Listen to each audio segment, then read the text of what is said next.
here at 25th Street at the Texas Heroes Monument. You can see when I got up here that not only are these characters interesting, you know, I recognized immediately this is Jeff Smith, this is Sam Houston, there is Santa Anna, that's Juan Almonte, who also was president of Mexico at one time. And I don't recognize any of the others, but you can see the three-dimensionality of the piece. Really incredible. I'm now on the east side, and I'm coming up here. This was another thing from the film I made. This is a depiction of Goliad, and you can see that when you get into the details, there's a lot of three-dimensionality to it. You can see the characters are raised, you know, off of the metal here.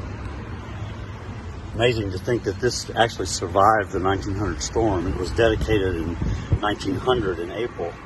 And here are the Mexican soldiers about to open fire and kill 455 Texas colonists in the name that they were pirates. I'm now on the south side, and this is a depiction of the Alamo.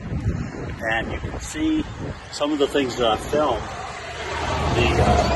The Mexican soldiers that are coming through into the Alamo. Some amazing details in this particular piece on the faces. Now I'm on the west side, and of course that's 25th Street and Broadway. This is a depiction of San Jacinto, the Battle of San Jacinto, and you can see it's a little off of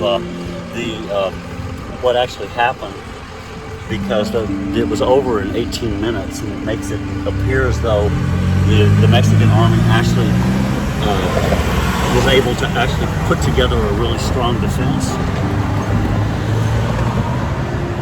There's a lot of running going on there.